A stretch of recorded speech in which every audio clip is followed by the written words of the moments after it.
Media well being association के तत्वाधान में यमुनानगर के सौंदर्य रिजॉर्ट्स में एक संगोष्ठी कार्यक्रम का आयोजन किया गया। कार्यक्रम में मुख्य अतिथि के रूप में शिरकत करने पहुंचे हरियाणा के शिक्षा मंत्री कंवरपाल गुर्जर ने पत्रकारों को देश का चौथा स्तंभ बताते हुए हर तरह से पत्रकार समाज के साथ सरकार के सहयोग का आश्वासन दिया। वहीं कार्यक्रम की अध्यक्षता अम्बाला रेंज के एडीजीपी एवं Haryana state narcotics bureau Shrikant Yadav ने की।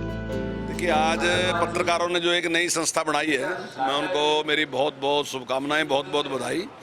और पत्रकारों का एक बहुत बड़ा योगदान है लोकतंत्र की रक्षा करने में और लोगों के अधिकारों की रक्षा करने में। अक्सर जिसकी कोई बात नहीं सुनता, पत्रकार उसकी बात को पूरे समाज तक पहुंचाने का काम करता है और सरकार को भी जगाने का काम करता है, समाज को भी जगाने का काम करता है। तो उनकी बहुत ही अहम भूमिका है और समय समय पर, चाहे वो देश की आज़ादी की बात हो, चाहे इमरजेंसी की बात हो और चाहे किसी टाइम की बात हो, हमेशा से पत्रकार ने एक अहम भूमिका निभाई। तो मानते हैं कि पत्रकारिता के जो वक्त के साथ काफ़ी बदलाव आया है और किस तरीके देखने, देखिए वो तो सारी दुनिया में बदलाव है रहा। तो पत्रकारिता ऐसी नहीं है कि वो वैसी रहेगी जैसी पहले थी, उसमें बदलाव है रहा। लेकिन मैं समझता हूँ कि बहुत महत्वपूर्ण मुद्दे जो है वो पत्रकार उठाते हैं। एक्सपेक्टेशंस क्या है, राजनीति की क्या एक्सपेक्टेशन?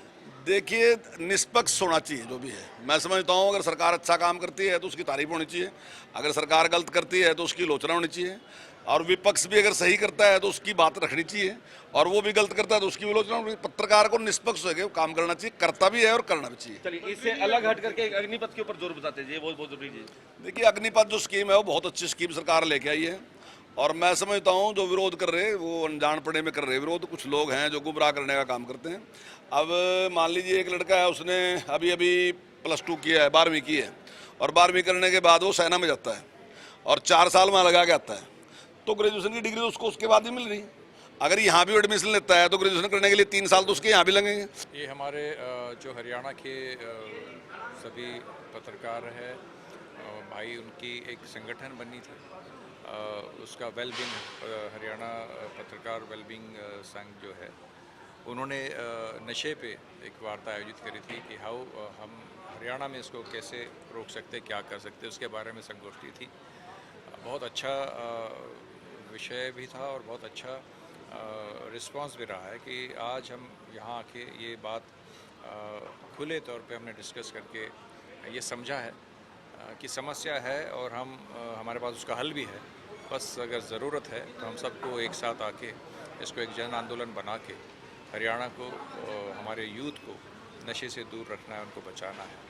पुलिस और मीडिया किस तरह की भूमिका निभा सकती है आपके इस मिशन को आगे ले जाने में? समाज को अगर परिवर्तन की तरफ ले जाना है, कोई ट्रांसफॉर्मेशन करना है, तो हमारे, जैसे मैंने कहा था कि हमारी ब्यूरोक्रेसी, हमारा जुडिशरी, हमारी पुलिस, हमारे राजनेता, इन सभी जगह से परिवर्तन की लहर आ सकती है।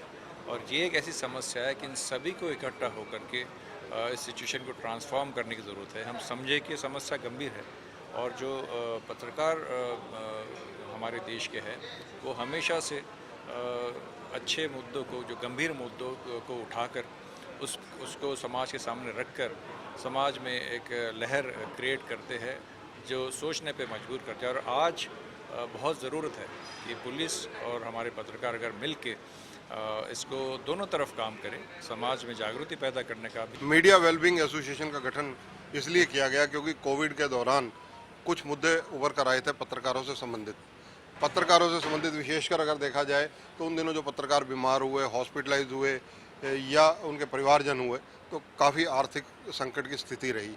ये सबसे बड़ा इशू उन दिनों में दिमाग में कौंध रहा था। तो इसको लेकर हरियाणा के साथियों का, पत्रकारों का आपस में विचार विमर्श चल रहा था।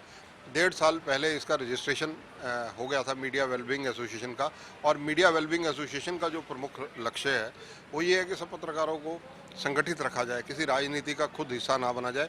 और हमारे 3-4 एजेंडे बड़े क्लियर हैं। एक तो हम चाहते हैं कि पत्रकारों का जो पारिवारिक लोग हैं, एक फैमिली में 4 लोगों को काउंट करके चला जा सकता है, जैसा कि जनसंख्या के हिसाब से जो माना जाता है। तो सरकार से भी अपील करेंगे कि वो इस मामले में हर पत्रकार का सह परिवार जो है इंश्योरेंस करवाए, जिसमें एक्सीडेंटल इंश्योरेंस हो, हेल्थ इंश्योरेंस हो और डेथ जो रिस्क है वो भी कवर हो। इसके साथ साथ हमारा प्रयास ये भी होगा, क्योंकि संस्था अभी नई खड़ी हुई है, नई बनी है, धीरे धीरे कर हम भी सरकार से तो अपील कर ही रहे हैं, मदद सरकार से हमेशा पत्रकारों को मिलती रही है। हरियाणा के मुख्यमंत्री मनोहर लाल जो हैं या उनके साथ जो हरियाणा के डायरेक्टर जनरल हैं पब्लिक रिलेशन के डॉक्टर अमित अग्रवाल, इनका मीडिया के प्रति काफ़ी फ्रेंडली रवैया शुरू से है और मीडिया के प्रति काफ़ी सहानुभूति रखते हैं। कई इन्होंने अच्छे कदम उठाए हैं।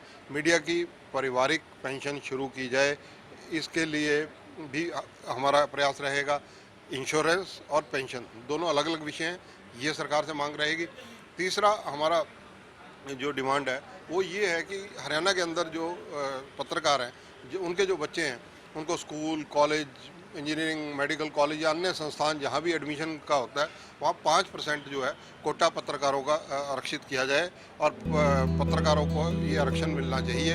एसोसिएशन के प्रदेश अध्यक्ष चंद्रशेखर धरनी ने इस अवसर पर हरियाणा के पत्रकारों की विभिन्न मांगों को लेकर चर्चा करते हुए कहा कि प्रदेश सरकार पत्रकारों के हित में काम कर रही है। उन्होंने कहा कि कई मांगे लागू की गई हैं, लेकिन इसके बावजूद पत्रकारों के परिवारों का बीमा, उनके स्वास्थ्य के लिए पॉलिसी, मीडिया साथियों के बच्चों के रोजगार के लिए कोटा निर्धारित करने, एग्रीडेशन 3 साल बाद रिन्यू करने समेत अन्य कई मांगे भी हैं। यमुनानगर से चंद्रशेखर धरनी, पंजाब केसरी टीवी। हमसे जुड़े रहने के लिए हमारे YouTube चैनल को सब्सक्राइब करें और नई वीडियो की नोटिफिकेशन के लिए बेल आइकॉन को दबाएं।